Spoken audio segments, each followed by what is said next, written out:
main destructor of any team is the skillful politician team member who play all kind of politics and kill all the great people. And whenever they enter with the great face in the organization, always end up having a lot of dead people in the closets of the organization. So it's so much important that you to understand and point the skillful politician and get rid of them as soon as possible, because the longer they will stay with you, the longer and bigger loss you're gonna get through them. So in this video, I'm gonna share with you the 7 traits of a skillful politician team member, so you can recognize them and following these traits and take the right action on them as well too. So let's get started.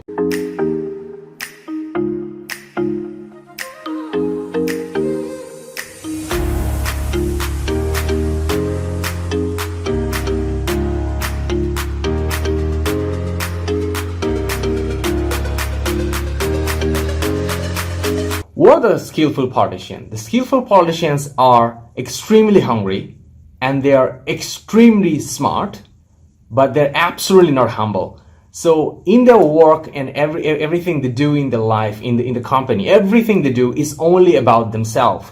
And they're the one who take a series of decisions and make a series of actions, which is absolutely winning only them, not the organization and not their team, absolutely not. So they do all kind of things for their own personal gain, not for their gain of the team. So now I'm going to tell you the 7 traits so you can easily pick those skillful politicians after watching this video. The number 1 traits: they are never happy for other people. They always, when you see there's somebody, other people going on, you can look at this, they'll probably give a smile. You just pay attention to their smile and you will see it's not a true smile. It's a fake smile. So example, somebody got promoted in the company and you say to them, and then they probably will not give you an expression, or they'll say it's a normal face, or maybe they will smile, but the smile is not right. So that is one of the traits. So they are never happy when the other people in the organization got promoted or doing something great result for the company. So now the trait number 2, for them is always the personal goal, always the personal goal. Every decision they do is only for themselves. Let's say example, when they set up the budget, only to share about their own goals of their own departments. They're never doing the budget for the whole team. So probably the personal development plan, one of the trade you could do, example, when they do the personal development plan for the year, you see how much budget they put for themselves and how much budget they put for the whole team. So that is one of the places you can really spot them out easily. It's about only their goal first. So now trait number 3, they never promote the others. They only promote themselves. You will never say that they are telling other people doing great works and to a particular leader. Let's say about a manager who is a personal trait has this skillful politician. You will see that they will never promote another great managers who are doing great works to their director, to their boss, or even the CEO. Even you see, if their manager, example, or their director, maybe they're one of the direct report doing great works, they will never promote about them. It's not a promote, doesn't mean that just promote them by position. It could be just say, hey, you know what, I got this manager in my team, he's doing great work, I love him, and I'm saying that how we can always keeping him inspired. I love this guy and I want to take this thing forward, and I want him to stay longer in this company with us so we could keep producing great result.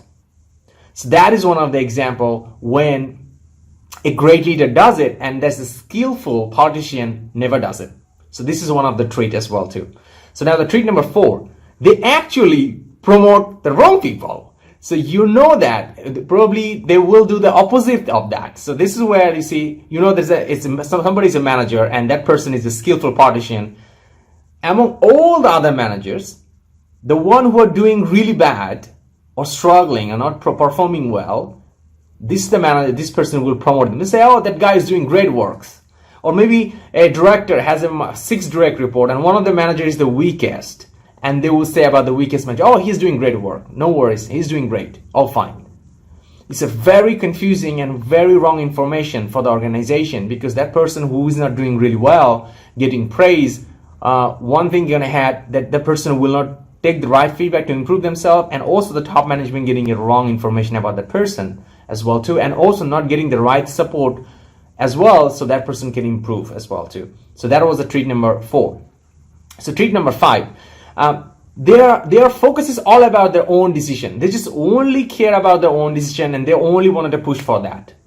They will never want to listen what the other people are saying. Let's say about when a director is a skillful politician, he will or she will never listen to all the managers in his team, and create a kind of a dysfunction level 5 or 4, artificial dysfunction level 4. Even all the managers trust themselves, but he will be in the middle like this, and often he create. But remember, he's a skillful, right? He's very charmer.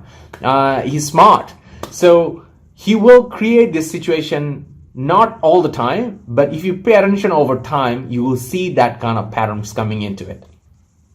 And now the trait number 6, they never give the credit to the team. When any kind of, or sometimes they give, but most of the time, all the group credits are for themselves. So when you see something great happens, it comes to their own credit first. Let's say a team did a great work, and the managers, the skillful politician, they'll say, yeah, this is great work, thank you very much.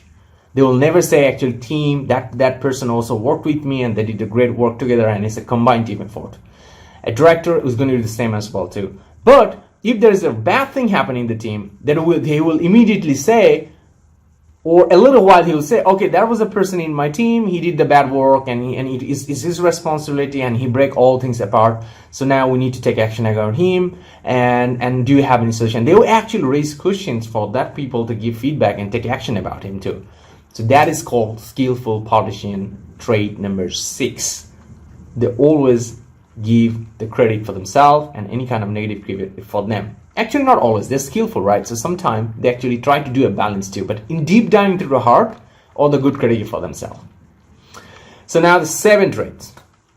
They always hire wrong people. They always hire wrong people means they always hire people who are not the best in the networks, who are not the best people in the hiring process. So if you pay attention for the recruitment pattern for next 6 to 1 year of time, you'll see they only hire people who are worse or not the best candidate, or probably didn't have the best attitudes, or probably didn't have the best technical skill, but probably that person was working with that person before in different company, or have some kind of relationship outside, and through that he normally choose. And now you ask them why they choose always the people they already worked before, kind of friends before already, because they know that they already have influence on that people, and that person already know that person is a skillful politician, and they're comfortable about it, and so they can work together easily. And they do. I'm not saying that every hiring manager who are hiring from their own networks are skillful politician, but the skillful politician always does that. They always hire and select the people from their own personal relationship and own personal networks, and ignore even the great talent who brought it up through the talent acquisition channel through an HR department to the organization, and they just keep ignore them, or mostly they ignore them. Sometimes they take them because they're smart too. So look, in the end of this 7th trait I just give it to you, one thing you need to understand: the skillful politician is deeply smart and deeply hungry. So as they're deeply smart, so they are the hardest one to track, and so they are the one who can make the most amount of damage in the team as well too. So the 7th trait I give it to you, if you follow it for a consistent manner for 3 to 6 months of time, and then you should be leveling them. First, when you see there is some trait coming on, then you can level them as a yellow level, and then you can keep following that from another 3 to 6 months of time, and then you can bring it to red zone. But when you see that person, somebody already think that yellow and more, then you can start to have some kind of coaching session for that person indirectly, not direct. Because if you give them direct feedbacks or direct training program, they understand, hey, they have been spotted out, and they will be even more harder to track. They will go more deep down into it. But personally, so you should be doing this indirect mentoring to see how things going. But if you see that they are not improving, make a fast decision. To make a great change in the teams, I always think that you should make it fast. You should never do it later. Faster you do, better it is. So the skillful politicians are smarter. So you should be paying attention, and you should be also smart when you make decisions as well too. And you should be giving yourself to track those trails to make sure that you actually bring and spot the skillful politician, and then you can take the right decision to protect your team. So there is no dysfunctions levels in your team, even from the deep dive inside. So if you don't know what are the 5 dysfunctions of the team, I also had another video. So it's coming to pop up here. Watch that video so you know that all the 5 level of dysfunctions any teams can have. So after watching that video, you can assess what are the dysfunctions you have in your team so you can take right action to solve them. All the best. Keep enjoying your leadership role. And I would like to say all the best and see you soon with another tips.